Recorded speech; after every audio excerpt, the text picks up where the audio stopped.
बिस्मिल्लाहिर्रहमानिर्रहीम। जी Nadreen, vice news के साथ मैं हूं शेर अफगन चद्दड़। सांगलाल से हमारे साथ मौजूद हैं पाकिस्तान तहरीक इंसाफ के साबिक मुंतखब ज़िलाई सदर चौधरी मुतसफ अली संधू।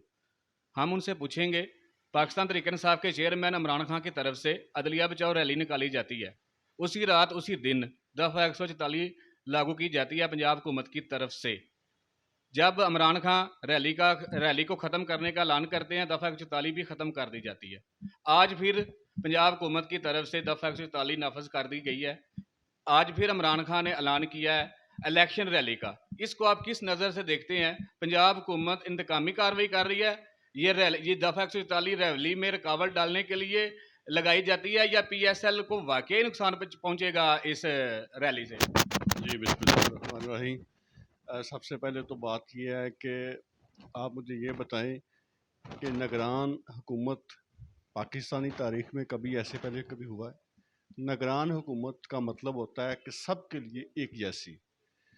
जो प्रेस कॉन्फ्रेंस की जाती है IG की तरफ से, वज़ीर आला की तरफ से, जो इक़दाम उठाए जा रहे हैं पंजाब में, वो तो साफ ज़ाहिर होता है कि ये जो निगरान हुकूमत है ये बी टीम बनी हुई है मुस्लिम नवाज़ की और PDM की। लेकिन जो इमरान खान ने अदलिया बचाओ तहरीक के लिए रैली निकालने का मतलब ये है कि सुप्रीम कोर्ट के 5 जजों ने कहा है कि 30 अप्रैल तक इलेक्शन होंगे। अगर 30 अप्रैल तक इलेक्शन नहीं करवाते तो आर्टिकल 6 लगता है। अगर सुप्रीम कोर्ट का हुक्म नहीं माना जाएगा तो इस मुल्क में तो जंगल का कानून हो जाएगा। हम पाकिस्तान के आइन और सुप्रीम कोर्ट को बचाने के लिए, उनके हुक्म को मनवाने के लिए उनके साथ इज़हार यकजहती करना चाहते हैं। दूसरा ये देखो कितने घबराए हुए हैं कि निगरान सेटअप भी इनका है, ऊपर हुकूमत भी इनकी है, अदारे भी इनको सपोर्ट कर रहे हैं, तो फिर भी इलेक्शन में नहीं आ रहे, इलेक्शन से भाग रहे हैं। ये इस बात की दलील है कि इंशाअल्लाह ताला हम बड़ी अक्सरियत से पंजाब से जीत रहे हैं और जीत के दिखाएंगे और इलेक्शन 30 को ही होगा इंशाअल्लाह। साहब आप बताएं, पंजाब में इलेक्शन शेड्यूल का ऐलान हो गया है, दूसरी तरफ 14 तारीख तक कागजात नामजदगी जमा कराने की भी तारीख दे दी गई है इलेक्शन कमीशन की तरफ से। पंजाब के वजीर खजाना की तरफ से जो फंड है उसकी बात की जा रही है। दूसरी तरफ जो सिक्योरिटी इदारे हैं सिक्योरिटी खदशात का इजहार कर रहे हैं। इस सब के बाद आपको इलेक्शन होते नजर आ रहे हैं पंजाब में?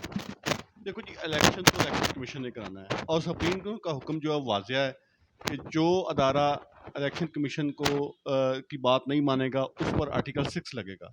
तो इससे मैं नहीं समझता कि ये इलेक्शन से आप भाग सकते हैं। इलेक्शन तो होके रहेगा। सिक्योरिटी इदारे जो भी कहें, रिटन कोई भी नहीं कह रहा, ज़बानी कह रहे हैं, रिटन लिख के दें इलेक्शन कमीशन को ताकि वो सुप्रीम कोर्ट में पेश कर सके कि ये अदारा जो इनकारी कर रहा है। इलेक्शन होना है, लेकिन इनका जो मिशन है वो ये है कि हम इमरान खान को कैंपेन न करने दें, हम इमरान खान को बनी गाला या वो ज़मान पार्क में ही वो बैठा रहे, वो बाहर ना निकले, ताकि कम से कम जो लोग हैं वो वोट के लिए मोबिलाइज हो सकें। लेकिन मैं आपको एक बात गारंटी से कहता हूं कि अवाम फैसला कर चुकी है कि उन्होंने वोट इमरान खान को ही देना है। आप राजनपुर का देखें इलेक्शन के किस तरीके से वहाँ की इंतज़ामिया ने लोगों को उठाया, जो जिसके पास 100 वोट था उसको उठा के ले गए कि ये वोट कास्ट ना करवा सके।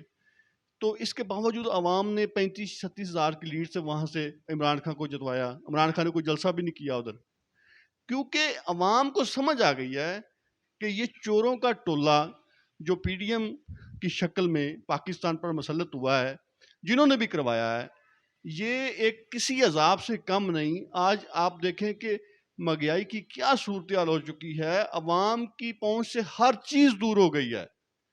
तो इनको क्या शौक था? इनका सिर्फ एक ही मिशन था, अपने जो नायब के और FIR के केसेस जो माफ़ कराने थे वो इन्होंने करवा लिए, वो कानून पास करा लिया। अब ये इसलिए इलेक्शन में नहीं जा रहे कि अगर हम इलेक्शन में चले गए तो इमरान खान जो जीत जाएगा। आखिरी सवाल है, मरियम नवाज कहती है इंतखाबात होंगे, लेकिन इंतखाबात से पहले एहतसाब होगा, इस बारे में आप क्या कहें? जी बिल्कुल मरियम नवाज ठीक कहती है। एहतसाब होना चाहिए। जो नवाज शरीफ ने कौम का पैसा लूटा है وہ 50 روپے کا اس کے بھائی نے اسٹامپ دے کر عدالت سے وہ فرار ہو گئے ہیں. بالکل ان کا پہلے احتساب ہونا چاہیے, پھر الیکشن ہونا چاہیے, اس کو واپس آئے, اس کو جیل میں ڈالیں.